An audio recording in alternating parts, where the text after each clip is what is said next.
Picture this, January 1992. Chrysler, a company that spent the 80s begging Congress for bailout money, walks into the Detroit Auto Show and drops a bright red roadster with zero modern safety systems, zero creature comforts, and a 400-horsepower V10 engine that sounds like Satan's lawnmower. Insurance companies took one look and panicked. No airbags, no anti-lock brakes, no traction control, no air conditioning, no windows that actually roll up. Just 400 horsepower, 2 seats, and a specification sheet that read like a lawsuit waiting to happen. The Dodge VIPER RT/10 wasn't just a car. It was a middle finger to every safety regulation, every focus group, and every insurance actuary who thought performance cars were dead. Chrysler built something that terrified their own engineers. And somehow, impossibly, it became one of the most iconic American sports cars ever built. This is the story of how Chrysler built a street-legal race car that could kill you 17 different ways, priced at around $50,000, and sold every single one before anyone could stop them. Let me paint you a picture of early 1990s America. The muscle car was dead, murdered, buried in the graveyard of insurance premiums and federal safety regulations that had spent 2 decades strangling V8s. Japanese sports cars dominated with technology, refinement, and actual reliability. Ferrari and Porsche owned the performance market with exotic engineering and 6-figure price tags. American performance? That was something your dad talked about while showing you faded photos of his '69 Camaro. Nostalgia, not reality. Chevrolet's answer to this crisis was the Corvette ZR-1, a $60,000 technological marvel with adaptive suspension, traction control, computer-managed dampers, and 375 horsepower from an LT5 V8. It was impressive. It was sophisticated. It had more computing power than the Apollo missions. It was exactly what MBA holding executives thought sports car buyers wanted. Refinement, technology, and a price tag that said, "I've made responsible life choices." Accountants loved it. But at Chrysler, a company that had literally invented the minivan to survive, that had begged Congress for loan guarantees in 1979, that was famous for K-cars and practical front-wheel drive sedans, a small group of engineers had a radically different idea. What if America didn't need refinement? What if we didn't want computers managing our driving experience? What if buyers just wanted more power, more noise, more terror, more fun? This made sense to enthusiasts, which should have been management's first warning. The concept was absurdly simple, almost insulting in its directness. Take a giant V10 engine, wrap it in a tubular steel backbone frame borrowed from racing, cover everything in lightweight fiberglass body panels, add 2 seats, a steering wheel, 3 pedals, and absolutely nothing else. No safety equipment beyond legally mandated basics, no comfort features, no electronic assistance. Just raw mechanical violence wrapped in red paint. Then sell it to anyone stupid enough, or brave enough, to write a check. It wasn't advanced, it was violent. Now, before we go any further, we need to talk specifications, and we need to talk about why we're being so careful here. After our recent episode on the Pontiac Turbo Trans Am, where viewers correctly called us out on performance numbers, we've implemented a triple verification protocol. Every spec you're about to hear has been verified through period testing from car and driver, road and track, and manufacturer documentation. We're not making assumptions. We're not trusting memory. We're giving you facts. Because the difference between 4.4 seconds and 6.3 seconds is credibility. The heart of this absolute beast was an 8.0-liter naturally aspirated V10. Let me repeat that. 8 liters. 488 cubic inches of all-aluminum American fury. This wasn't some high-revving exotic screamer. This was a truck engine that had been to finishing school. The block architecture was actually derived from Dodge's truck V10, but everything that mattered was completely redesigned. Aluminum block, aluminum heads, overhead valve layout with push rods, old-school American engineering that worked. No exotic materials, no titanium. Just American aluminum doing American work. Power output, 400 horsepower at 4,600 RPM, 465 pound-feet of torque at 3,600 RPM. Now let's put those numbers in context because they're absolutely staggering for 1992. 400 horsepower, 400. The average family sedan that year made 150 horsepower. The Ford Taurus that dominated American driveways, 140 horsepower. A Honda Accord, 130 horsepower. Chrysler dropped an engine making triple the power of normal cars into a lightweight roadster and called it entry-level supercar pricing. The confidence was breathtaking, and this is where it gets dangerous. That V10 engine? Chrysler didn't develop it alone. They asked Lamborghini for help designing the aluminum block and cylinder heads. Yes, Lamborghini, the Italian supercar manufacturer famous for scissor doors and poster-on-bedroom wall exotic cars. Why Lamborghini? Because Chrysler owned Lamborghini from 1987 to 1994. So when Chrysler engineers needed help building an aluminum V10 that could survive American abuse, they walked down the hall and asked the Italians who'd been building insane engines since the 1960s. The result was an engine that combined Detroit durability with Italian performance DNA. It wasn't supposed to work this well, but it did. The results of this Italian-American collaboration were absolutely staggering. Car and Driver magazine tested the Viper in March 1992, and I'm reading directly from the period test here. They achieved 4.4 seconds 0 to 60 miles per hour. 4.4. The Chevrolet Corvette ZR-1, Chevy's $60,000 technological masterpiece with adaptive suspension and computer-controlled everything, needed 4.9 seconds to hit 60. The Acura NSX, Honda's aluminum-bodied exotic with VTEC technology, needed 5.2 seconds. Chrysler's first attempt beat them both, on the first try. Let that sink in for a moment. Chrysler, the minivan company, built a faster car than Chevrolet's flagship and Honda's exotic masterpiece. This wasn't a fluke. Road and Track tested the Viper in October 1992 and recorded 4.9 seconds, but that test was conducted in 95-degree heat at 3,500 feet elevation with a passenger and camera gear. Under optimal conditions, the Viper consistently hit 4.4 to 4.5 seconds, and it cost around $50,000. The value proposition was obscene. Quarter-mile performance, 13.2 seconds at 108 miles per hour. This has been verified by multiple period tests. Car and Driver recorded 13.2. Road and Track recorded 13.2 at 109 miles per hour. Chrysler claimed 12.9 seconds at 113, but actual magazine testing consistently hit 13.2. We're using tested numbers, not marketing claims. Top speed. Car and Driver tested 163 miles per hour. Some sources claim 165, but we're going with what was actually measured on track. 163 miles per hour verified. But here's what made the Viper absolutely terrifying, and I mean this literally. Insurance companies use this exact word in internal documents. All that earth-shattering performance came with zero electronic assistance, none. Not a single computer helping you. The stability control? Your right foot and your reflexes. The traction control? Your driving talent and your insurance deductible. The anti-lock brakes? They didn't exist. You had giant ventilated disc brakes at all four corners, huge brakes, but no ABS computer to prevent lockup. If you stomped the brake pedal in a panic, those rear wheels locked up and you went sideways. Physics didn't care about your mortgage or your reputation. I wish I was making this up. Let me list everything the 1992 Viper didn't have, and remember, this is around a $50,000 car in 1992 dollars. No airbags? None. Not even a driver's airbag. Chrysler deleted them entirely, citing cost, complexity, and a hardcore driver-focused philosophy that sounded brave in press releases and terrifying in depositions.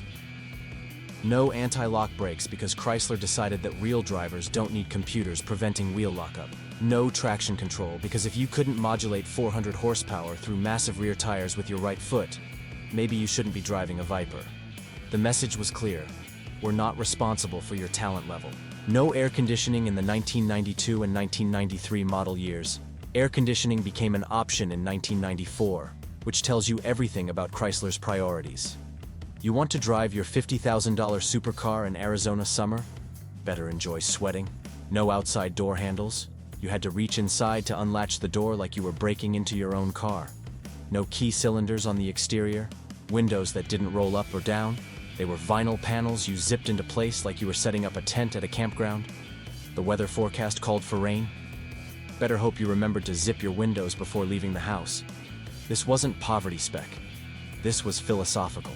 The side exhaust pipes ran along the door sills, so close to your legs that Chrysler installed warning labels about the heat. Not suggestions, warnings. These weren't decorative side pipes.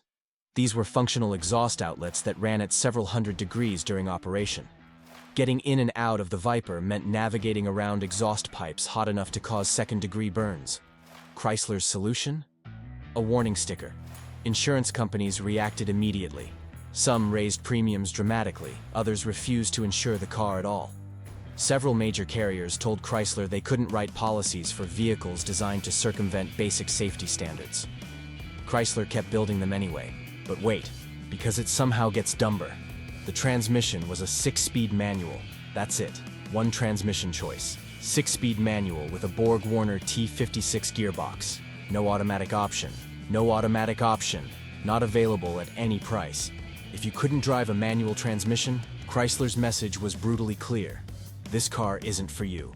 Go buy a minivan. We're building this for drivers, not passengers who happen to be in the left seat. The clutch pedal was heavy enough to count as leg day at the gym. Chrysler wasn't trying to sell you convenience.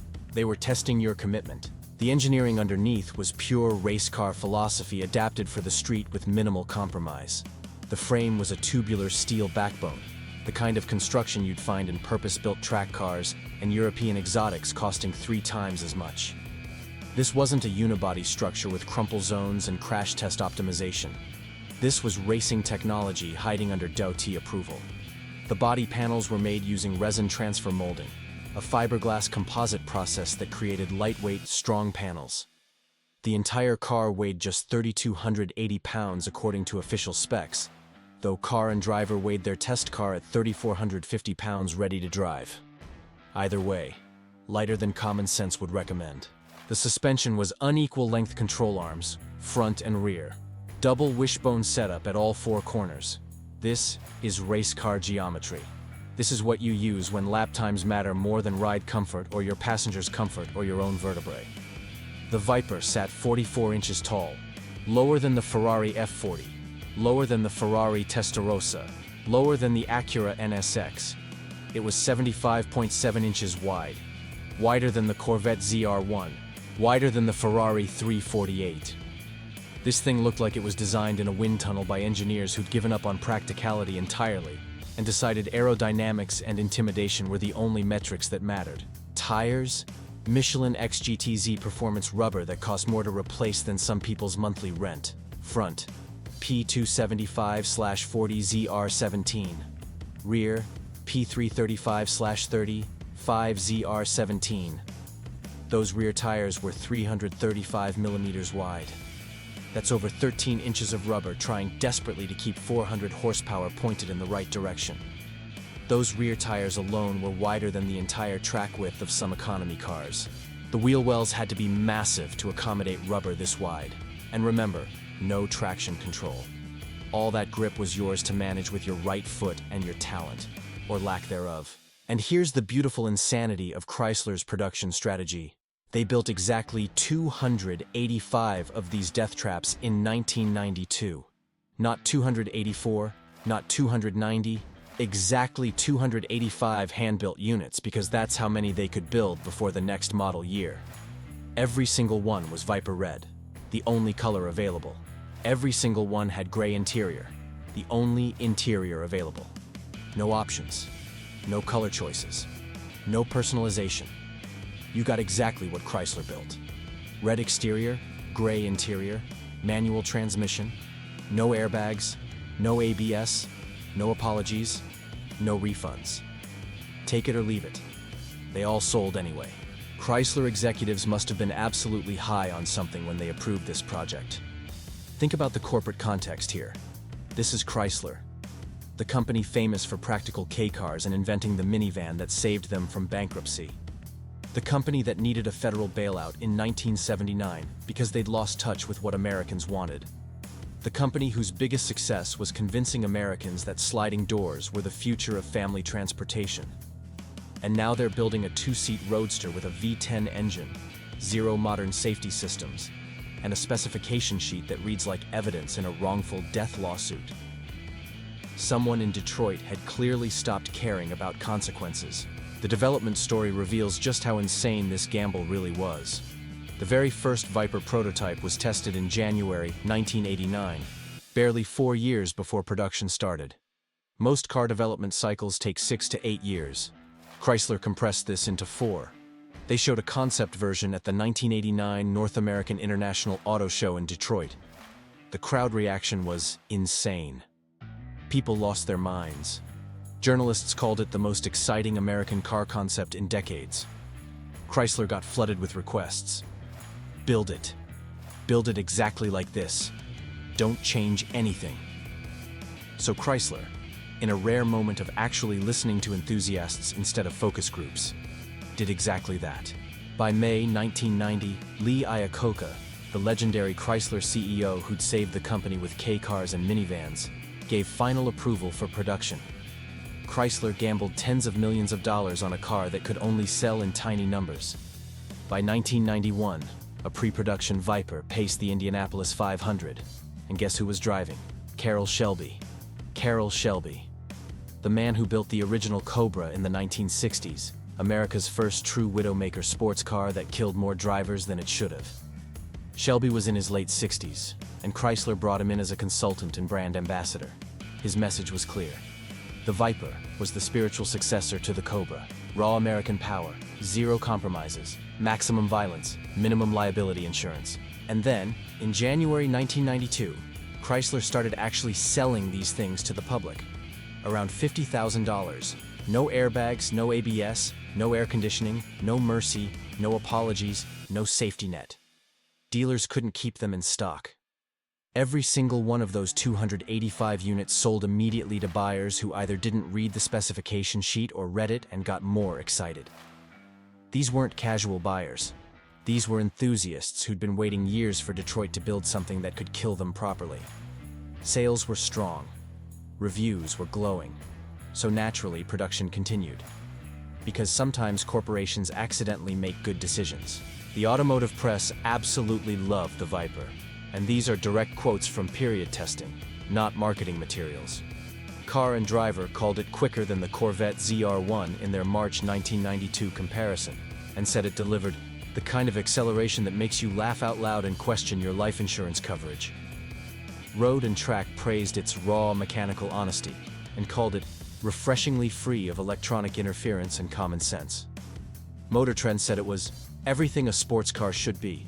Thrilling and terrifying in equal measure, like a roller coaster designed by lawyers who'd stopped caring. These weren't paid endorsements. These were actual magazine tests by professional drivers who understood exactly what Chrysler had unleashed. But here's what made the Viper genuinely revolutionary beyond just the performance numbers. It proved that American buyers still wanted raw, unfiltered performance over technological refinement and safety theater. For years, manufacturers had been adding computers, electronic aids, and safety systems because they assumed that's what customers wanted. The Viper proved them catastrophically wrong. No computers managing your throttle. No electronic nannies protecting you from yourself. Just driver, machine, and physics having an honest conversation about talent and consequences. If you screwed up, the Viper would kill you without hesitation or warning. If you got it right, you experienced driving in its purest, most terrifying form. The choice was yours. The Viper became an instant automotive icon and saved Dodge's entire performance reputation in the process. After years of building practical minivans and front-wheel drive K-derivatives that nobody remembered 5 minutes after seeing them, Dodge suddenly had a legitimate halo car that competed with Ferraris and Porsches and embarrassed Corvettes. The Viper spawned 5 generations spanning from 1992 all the way through 2017. 26 years of production. Total production eventually reached approximately 32,000 Vipers over those 26 years. All descended from those original 285 1992 examples that proved Americans still wanted cars that could kill them. The legacy was secured. Today, those first-year 1992 Vipers are legitimate collector cars commanding serious money at auctions and private sales. Values range from $70,000 to $120,000 depending on mileage, condition, and how many times the owner actually drove it. versus stared at it in fear. That's significant appreciation from around $50,000 MSRP to six-figure collectible status in just over 30 years. Not bad for a car that insurance companies initially considered uninsurable, and safety advocates called a death trap on wheels. The 1992 models are especially valuable because they're the purest expression of the original concept. Before Chrysler added air conditioning options, refinement, and started caring about lawsuits, the Viper's legacy is impossible to ignore and changed American automotive culture in fundamental ways that still echo today. It proved Detroit could still build world-class performance cars that competed with European exotics on performance while undercutting them dramatically on price. It showed that American V10 engines, traditionally truck power plants designed for towing capacity, not speed, could be refined enough for supercar duty while maintaining distinctly American character. Loud, powerful, unapologetic. It demonstrated beyond any doubt that enthusiast buyers would sacrifice safety equipment, creature comforts, practicality, and common sense for pure driving experience and bragging rights. Sometimes less really is more. Sometimes fear is the point. But let's be completely honest about what this really was. Corporate insanity that somehow worked against all rational expectations and business school teachings. Chrysler, a company barely surviving on minivan profits and K-car derivatives, a company that had needed federal bailouts to survive, gambled tens of millions of dollars developing a two-seat roadster with no modern safety systems, no creature comforts, no automatic transmission, and no compromise whatsoever. They built it for enthusiasts who wanted raw performance over safety. They priced it around $50,000 when Corvettes cost less and had more equipment. They made 285 of them in year one using hand assembly techniques. And every single unit sold immediately to buyers who signed liability waivers, and meant it. The 1992 Dodge Viper RT/10, 400 horsepower from an 8-liter V10 that Lamborghini helped design. 0 airbags, 0 anti-lock brakes, 0 traction control, 0 air conditioning, 0 compromises, 0 apologies. Exactly 285 hand-built examples in Viper red with gray interiors. And absolutely every single one was sold to someone brave enough or crazy enough to handle America's most honest, most dangerous, and most exciting performance car. The Viper wasn't built to be perfect. It was built to remind the industry that fear is sometimes the point. This is Car Chronicles, where 400 horsepower and 0 safety systems make perfect sense. If you enjoyed this story of corporate insanity, American excess, and a car that tried to kill you 17 different ways before you left the parking lot, hit that subscribe button. We've got decades of automotive madness left to cover, and manufacturers who made even worse decisions. Drop a comment below. Would you have bought a 1992 Viper with no airbags, no ABS, and no air conditioning for $50,000? Or were you smart enough to value your life insurance policy and your family's future more than 400 horsepower and bragging rights? Next time, we're diving into another American performance legend that corporate accountants tried to kill, and almost succeeded. Don't be that guy who misses it.